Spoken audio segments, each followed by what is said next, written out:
Hello and hi. Selamat Hari Natal dan Tahun Baru 2023. Ya, meskipun hari Natalnya memang sudah lewat, tapi ya masih dalam suasana lah ya. Suasana ini kan berhubungan gitu, Natal dan Tahun Baru. Oke. Ya, dan sesuai judul yaitu Project Akhir Tahun. Nah, tentunya ini kita tidak akan membicarakan project saya pribadi, yang mana setiap tahunnya pasti mempunyai project-project yang berbeda. Tapi sekarang kita akan membicarakan proyek akhir tahun yang setiap tahunnya ada dan sama. Salah satunya apa? Yaitu gorong-gorong.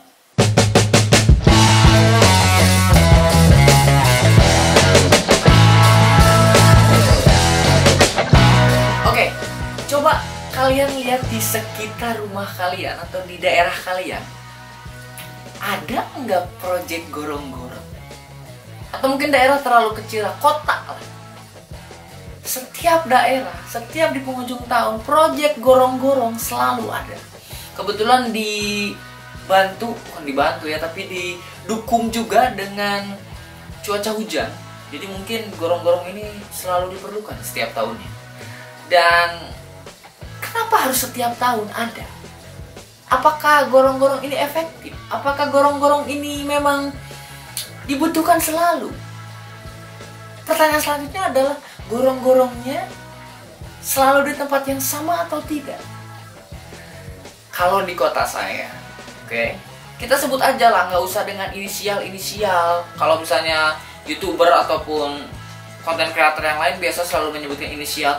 Di negara Konoha, apa? Langsung aja Indonesia, oke?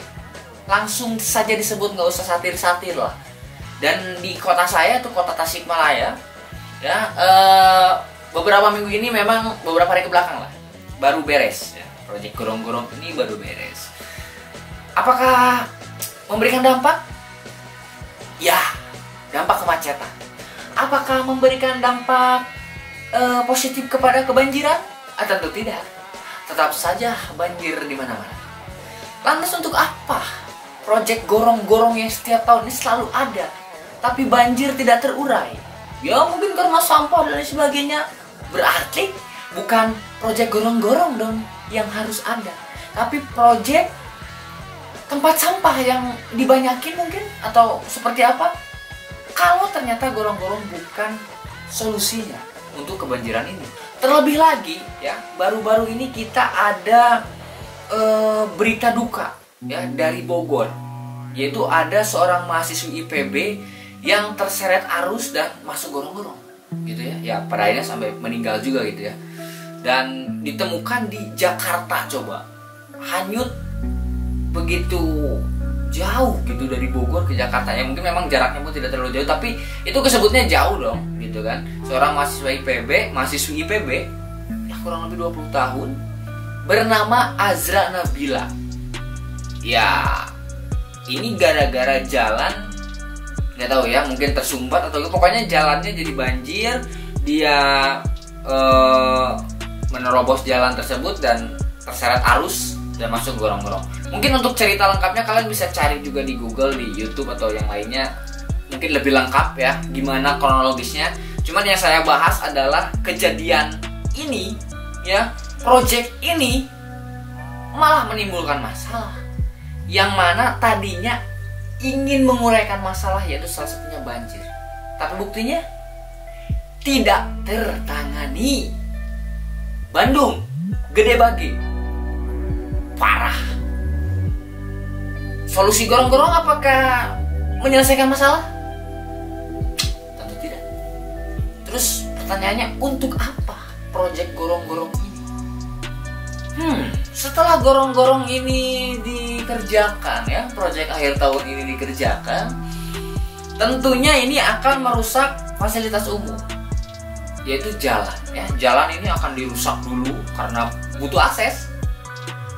Lantas ada proyek yang kedua, yaitu aspal ya.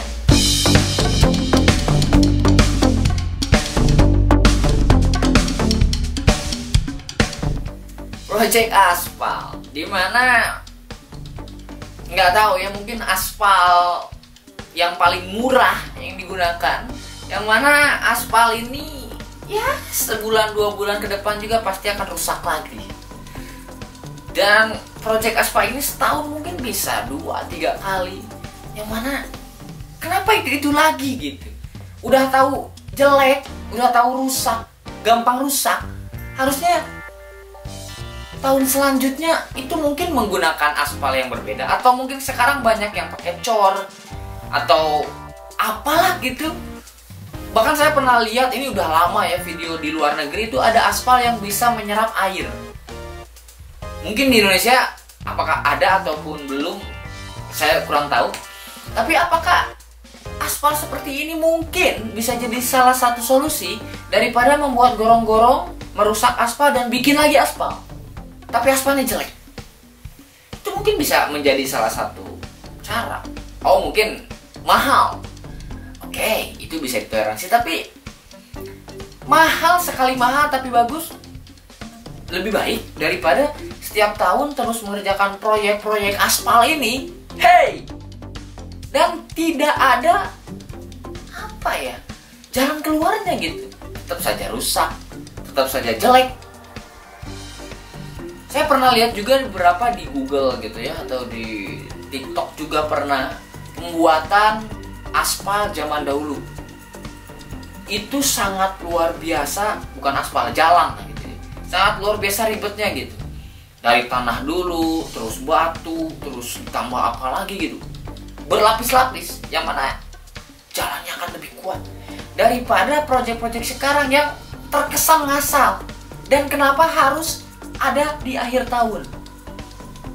Ya, mungkin menghabiskan dana-dana APBD, ya APBN, harus dihabiskan gitu akhir tahun supaya tahun depan dapat lagi. Kapan hal ini akan terselesaikan? Lagian kedua proyek ini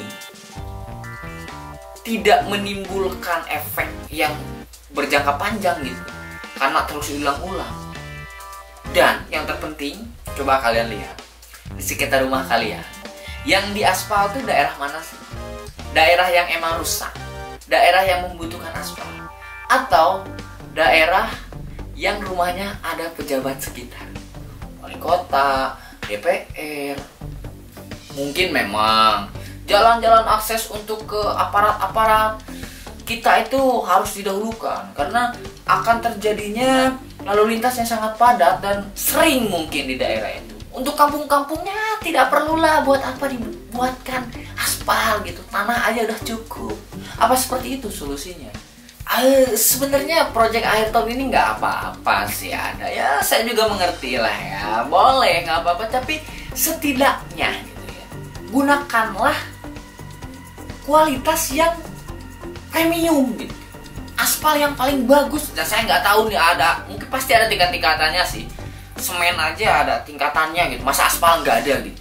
Atau jangan pakai aspal gitu, kayak sekarang lah banyak gitu jalan-jalan utama dicor kayak, atau menggunakan rangka atau gimana lah gitu supaya memang bertahan lama dan bagus.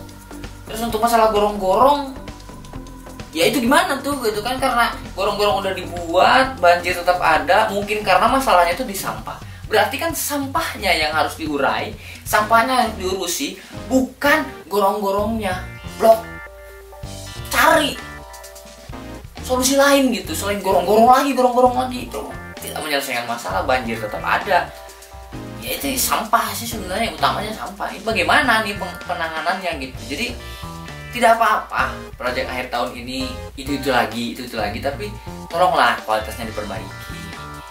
Tapi ya itu hanya sekilas apa yang saya lihat. Saya tidak tahu juga detailnya seperti apa ya, mungkin karena banyak kendaraan berat, karena banyak aktivitas di sana jadi sering rusak. Saya kurang tahu tuh mengenai hal itu. Cuman ya itu hanya pendapat saja, kritik membangun. Oke, ini tidak ada menjelekkan, tidak ada, tapi kritik membangun untuk kebaikan kita juga. Otokritik lah untuk kita juga. Oke. So, project tahun depan mau apa lagi nih?